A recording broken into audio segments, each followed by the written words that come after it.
Hey everyone, welcome to Pipes, Tobacco, and Whiskey. So today is our first installment of our new series, Tobacco's Tasters. So we are trying, the first one this week is Cornell Diehl's Sunday Picnic. Hopefully all you guys went out and got your tins and you're ready to try it with us. We're real excited about this. Yep. Okay, so a few things to cover about this one. Basically, we're going to do this just like we would any kind of tobacco episode that we normally do, except at the end, we're not going to give it a rating. We want you guys to give it a rating. So you can post your ratings underneath the video. And also, we want you guys to add anything that you want about the things that you're experiencing from this smoke. Maybe you're getting some notes that we didn't get. Maybe you're getting things that we did get, but in a kind of a different strength or something like that. Or maybe even we're not getting something that you got and you're not getting something that we got. So, whatever the case may be, we want to hear your opinions. Now, what this does, guys, is that in the future, when new people click onto this video, they're going to see not only our video and what we're talking about, but they're also going to get all of your impressions as well. And I think that's really, really important to help our community kind of go through all of these different tobaccos. The thousands that are available out there. It's just real difficult to try them all. Yeah. So we're going to go ahead and get started. Of course, this is Sunday Picnic by Cornell Diehl. It is a Virginia-based. I'm going to call it a vapor with Oriental. That's kind of what it is. Yeah, that's kind of where I'm going. I'm not sure exactly what you would call that type of blend, but to me, after smoking it a couple of times, I'm just going to call it a vapor with a little bit of Oriental in it. There are no flavorings added to this. It comes in a kind of a broken flake. It's in tobacco reviews. It says it's a flake, but it's kind of a shredded, broken flake. Yeah, it's not really hard-pressed flakes. Yeah, it only comes in 2-ounce tins. Any place that sells Cornell Diehl products. Goodness gracious. The strength on this one is medium. The taste on this is medium. And there was one other thing I wanted to add about this. One of the reasons why I picked this one was because I heard an interview with Jeremy Reeves, who is the head blender for Cornell Diehl. Yeah. And he was listing 2 or 3 or 4 different tobaccos that Cornell Diehl makes that contain absolutely no flavorings, nothing, no casings on any of the tobaccos, no toppings, nothing. He said that Sunday Picnic was one of those 4 that is in that realm of that just doesn't have anything. And if you really want to get a sense of 2 things, 1, what these different tobaccos really taste like, and 2, how Cornell Diehl approaches their tobaccos. This is a really, really good example to start with. So we're going to go ahead and jump into this, guys, and I hope you're kind of going along with us. And we gave you enough time to pack your pipe. Yep, and sharing your experiences as well. All right, well, let's start with the tin note. What do you think about this tin note? This is where I go, there's no flavoring. Because it smells very, very fruity, very, very aromatic. Man, it's hard to tell because I can't tell if it's maybe the Orientals that are playing with the way the Virginias already smell, so it's making it seem a little more dark fruity, making it seem a little bit more light and kind of grassy, like there is a flavoring to it. I'm not sure what is doing it because the Periques typically add an earthiness, a little bit of pepper, even with the smell, they just kind of, it adds that. So the Perique in it is already, I can tell, very, very, very light, if any at all. But it just adds, it seems like there is a additive, but it's so interesting how it smokes and how it smells and how they're kind of 2 different things. What gets me off the top is there's a kind of a plummy, Yeah. raisiny smell to it. It's not real heavy, but it's there, and Yeah. there's a sweetness to that. Yes. And I think that's coming from all those Periques in there. But I'm also getting in the background. The only thing I can explain it compared to is like you remember when you guys were young and we'd go get pizzas, and you guys would sprinkle that cheese on top of the pizza, the Parmesan cheese, but not real Parmesan cheese. I'm talking about that Kraft shake kind of. The grated. That's what I get. Smell that again. That's what I'm getting out of that a little bit in the background. Kind of a cheesy, kind of funk to it. And I think that's from the Orientals. I don't know. Maybe my smeller's broken. I definitely get a grassy note, kind of a tartness in there. I do too. The sweetness is almost like a honey sweetness. Yeah. Yeah, and there's a Maybe there's not flavoring added, but maybe that's part of the treating process that they do when they let the tobaccos dry out. Yeah, kind of a heating to get it in flake form. They have to kind of heat press it. Mm-hmm. And they have to. And then they pack it. They're going to. So that kind of might be that. There's kind of a floral, herbal kind of hint to that. I get a really nice breadiness in this, and I know that's probably from the Virginias. Yeah, I do too. And that's another thing that I always wonder. C&D typically puts this much tobacco in a much smaller tin than what this jar is. Yeah. So maybe with it opened up and broken apart more in the jar like it is, a lot more of those scents and a lot more of those, those tobaccos that are in it are allowed to breathe a little bit more in the space. How about that? I'm going to say about a month ago, when we first talked about doing It this. smelled the same. No, it was a little stronger actually. Yeah. But it's been in that jar for a month. So yes, it has kind of done its thing. It's opened given up a little bit. You know, I find a lot of tobaccos need that 3 weeks, that month to kind of get a bite off of it. And I don't know if that's a moisture thing or a freshness thing. Who knows? I'm sure somebody can break down the science for me. But I usually find that it's got to sit for a little bit before it just kind of calms down and does what you want it to do. Yeah, exactly. Anything else on the tin note, guys? Make sure you're posting your tin notes underneath there. Yeah. I want to see if there's something that we missed on that. The only thing that I would like to say is I really don't. It's hard to call it a vapor because those Periques just really aren't shining through as much as I thought. And I'm used to smelling a peppery, dark, very spicy Perique. I don't get a lot of spice off of this. I don't either. Yeah. I don't either. I don't get. It's mostly now Periques. Periques can be two things. It Yes. can be a spice and it can be that dark fruit kind of smell. Yes. And all of you know that have watched me before, that's what I prefer is that dark fruit one. Yep. Yeah. And that's where this is leaning towards. I think the Periques are evident in the tin note, but they're not a spicy Perique. It's kind of a dark fruity Perique. Maybe that's what which it is, 'cause lends I'm- to that sweetness that you're also smelling. Yeah, and too. that's what I'm digging for is that pepperiness. Yeah. That real.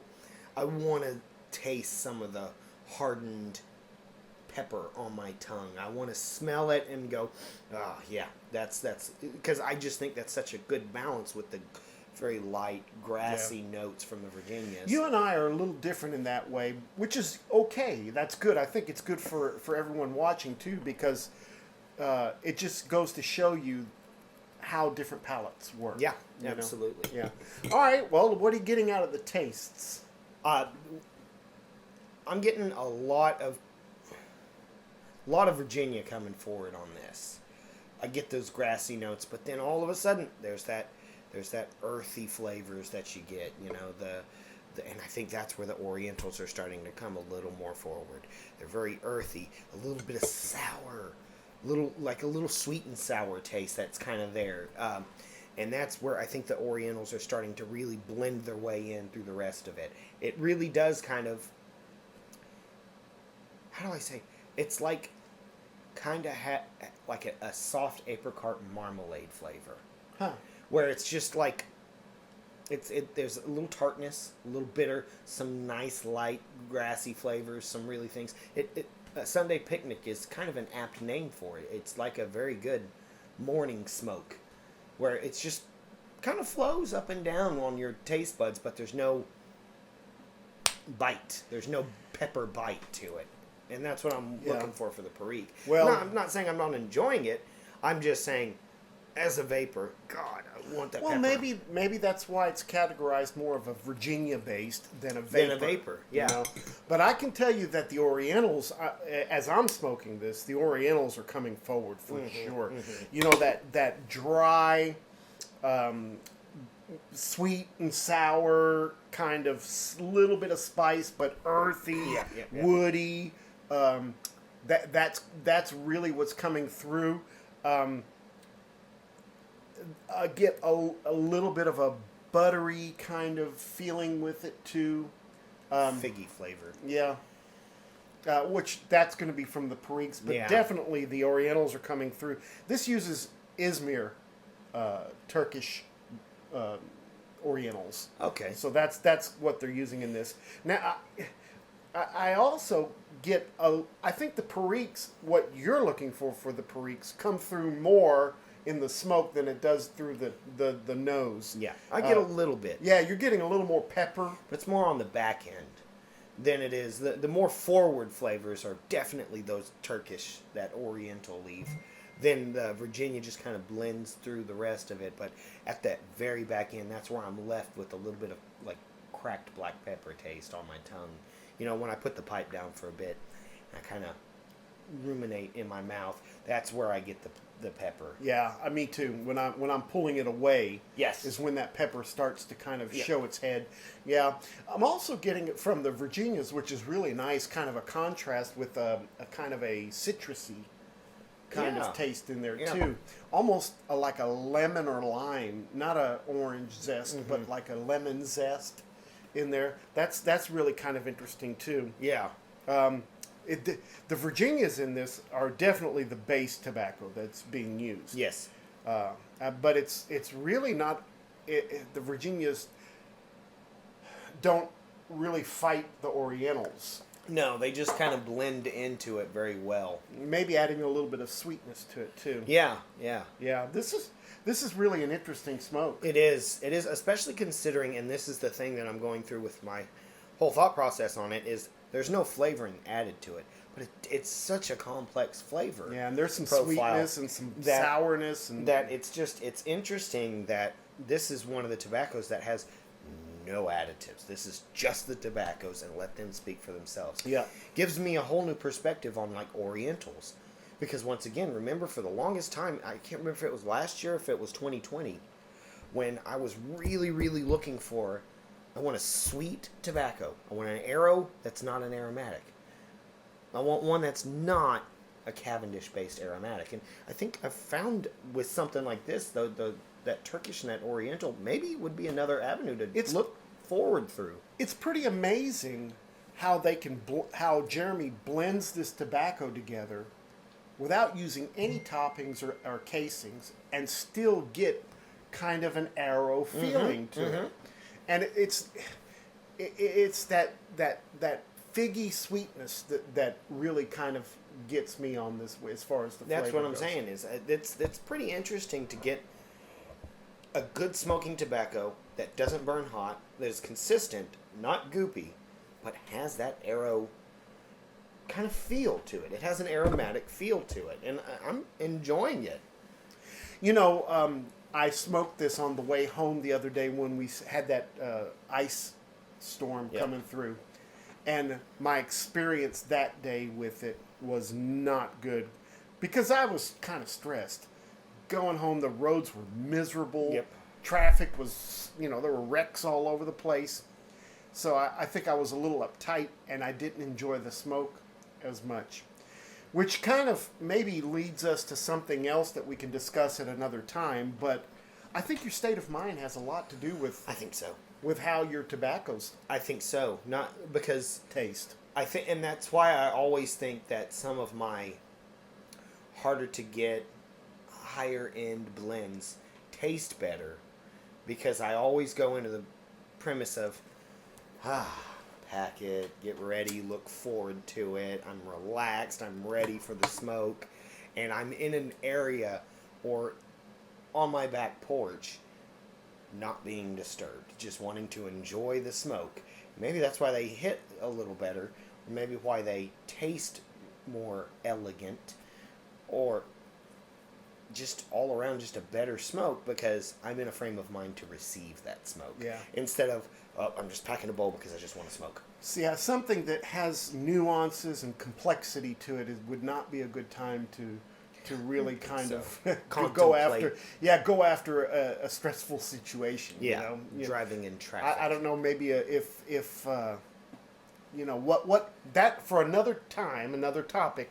What would be a good tobacco to smoke when you're under the gun, when you're stressed? Anyway, that's a talk for later. Let's go on to the room note, bud. What do you think about the room note? Room note's pleasant. I am enjoying it doesn't stay long. It's definitely a very light room note, but it is a very tolerable to I think a pleasant room note. That sweetness carries through to the end. The sweetness of the Virginias come out. Yeah. I think more than anything else, even though the Orientals are forward, the sweetness of the Virginias is what lingers. And I like that. I like that room note. And it's not a strong room note. It's moderate. And I would agree with you that it is a pleasant room note. I think so. Yeah. It's just very light. A light linger into the room, and it doesn't overpower anything else that's already in there. Now, I'll tell you guys, I've rubbed this out. I don't like to smoke flake or broken flake in a compressed, because of all the work that you have to do with it. I guess I'm lazy, I don't know. But I just find it more pleasant of a smoke if I don't have to sit there and fiddle with it the whole time, you know. Yeah. And so I rubbed this out.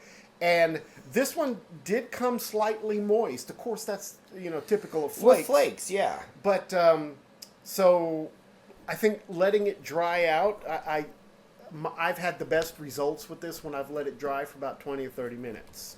Rub it out first, dry it, and let it, and then load it in your pipe. I've smoked it all. Already? Yeah. Wow. Did you fill it up? Did you have a full bowl? Yeah. It's just a smaller bowl pipe. That's see. just a nose warmer. Well, you're just a freight train is what Apparently. you are. Apparently. All right. Well, what do you think about the nicotine content? It has a little bit of strength. I'm starting to feel the relax point where I just kind of, I just want to sit back and just enjoy. It's late in the afternoon. I've had a full day's work and maybe had a meal already or two, and now I'm ready to just take my nap before dinner. I have to say, yeah, I'm going to say probably medium as well, but I have to say that the experience I'm having right now with this smoke is better than the 2 or 3 times I had before. I don't know if it's because I let it age a little longer, and aging, what's a week? Yeah. Well, a week might make a big difference. Absolutely, yeah. So, see what I'm talking about? Yeah, you need to get some rest. Yeah. So, I don't know. If you guys are experiencing some tongue bite right now, or maybe it's just not what you'd like. Maybe give it a week or two. Give it some time. Come back to it and see what you think. And I'd be interested in seeing what your thoughts are about that as well. So if you come back a week or two later, make a comment again. Yeah, I think so, because a lot of these flakes and broken flakes do hold moisture, which tends to give it a little more bite and a little more heat, especially while you're smoking it. So I think the time with the tin being open, not leaving the lid open, but they come with a pressure seal. At least all C&D tins so far come with a pressure seal that you have to open. That's when it actually gets to breathe and do its thing. And I find most GLPs, C&D products that are like that. Once you crack that pressure seal, a little bit of, like a week or two, really does some good work. It does make a difference. Yeah. A couple of things about this one for you guys as you're smoking. This is in their Simply Elegant series. The things that I've noticed about this is really no bite. There's no harshness to it. I don't think so. Burns pretty clean and pretty cool. Of course, we've had to do some relights because of the moisture. Yeah, a little moisture. It leaves a little moisture in the bowl. Would you categorize this as an all-day smoke? Ooh, Lord. Oh, I'm goodness. thinking because of the nicotine content. Probably not. Yeah. Unless you're a real man. Or real woman. Or real woman. Yeah. Unless you're just really awesome. Good Lord, I wouldn't consider it all day smoke. I wouldn't shy away from saying this could be something that you smoke once a day, depending on when you want to enjoy that sit back and relax. Because it does have a lot.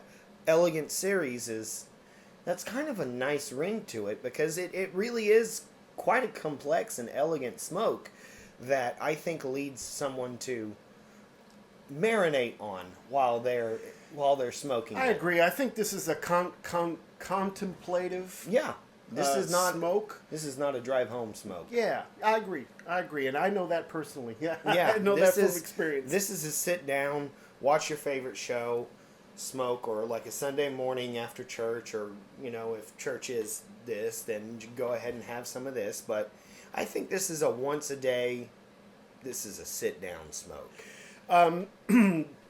I heard Jeremy Reeves mention that this Sunday Picnic is similar, the sister of one called Red Carpet, another C&D blend.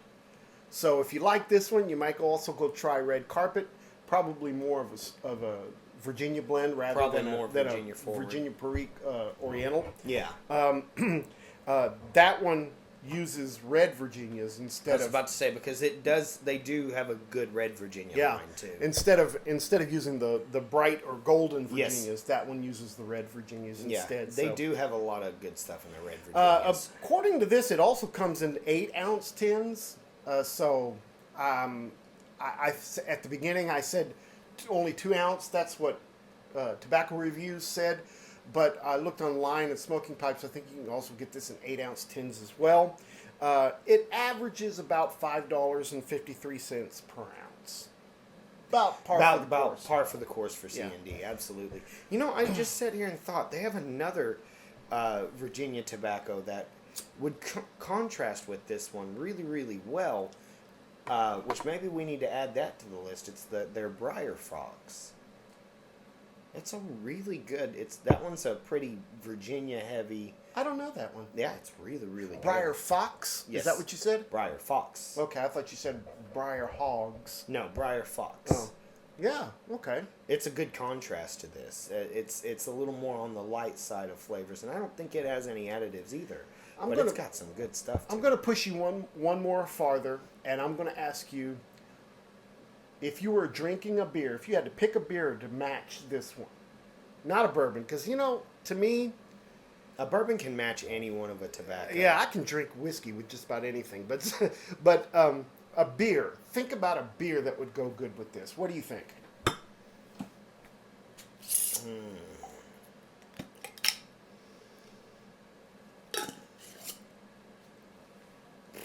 So I'm going to go 2 paths with this. One's going to be like a Belgian wheat area. You're close to what I'm thinking. Go ahead. I want a very light, very effervescent, kind of a citrusy flavor, like those Belgian wheat gets sometimes like that. And then the other path that I'm going to go to is maybe just to help mellow out the mood even further, just to match the whole sit down and enjoy just a IPA, just a thick monster of a hopadillo kind of thing.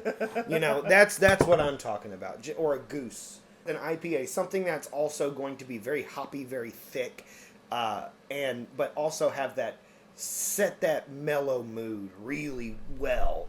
with something like this. Okay, I've got two that I would pair with this. Different than what you just said. Mm-hmm. One of them would be a Saison, a Yep. farmhouse Saison. Yep. Tank 7 Boulevard. Yep. Great, and it's gonna help enhance those Virginias in this one. Now, if I wanted to bring out the figgy, plummy, raisiny kind of taste in that, I'd probably go with a Belgian quad. Yeah. And just call it the night. Yeah, that's what I was. So we're on the same mentality. It's one of those things where it's like, hey, do you really want to set in stone? You want to go to sleep on the chair that you just got done smoking in? Get something really strong, really heavy beer. Boom. Yeah, that's what I'm feeling with Because this. that's what this stuff is. Or if you want to counterbalance it with something light, that way because you're smoking something heavy, here's something light to drink. Yeah. Interesting. Like we said, guys, we're not going to rate this. We want you to rate it. And Absolutely. It's a 5-shot rating system. Yep. 1 being the lowest, 5 being the highest. So tell us how many shots you'd give this one. We're interested in hearing. Yeah. We know what we would give it. Yep. We want to hear what you would give it. Absolutely. Okay, so a couple of things coming up. We got Muletown Pipe Show coming up. Yep. In March. I'll be there. Come find me. You guys that are subscribed to our channel, I've got something special for you. So come find me. And then the Chicago Pipe Show is in May, at the end of May. Yep. That one's going to be awesome too. I'll be there as well. That'd be a fun one. Yeah, it's going to be great. And then we've got another video after this one. Next week's video is going to be over a new vapor that I found that's my all-time favorite now. Yep. No, that's all we're going to say. So, with that in mind, thank you guys for watching. We hope you enjoyed your smoke along with us on the Tobacco Tasters. Yes, Remember, sir. our next Tobacco Tasters episode is going to be over Amphora's Original Blend. So go out and get you some Amphora, and you'll join along with us. That's going to be on March the 28th. Yep. So hopefully we'll see you then again on that one. And if you think of any tobaccos you want us to do on these Tobacco Tasters, please let us know. Yes, sir. Also, if there's anything that you'd like to see us do while we're doing the Tobacco Tasters, send that to us as well. Let us know. We want to know so that we can make this something where we all have a great time with smoking these tobaccos. Absolutely. All right, guys. Well, thank you very much for watching. Have a great week. Don't forget, Make all your piping moments count. we'll see you next time. Enjoy your week. Good smokes.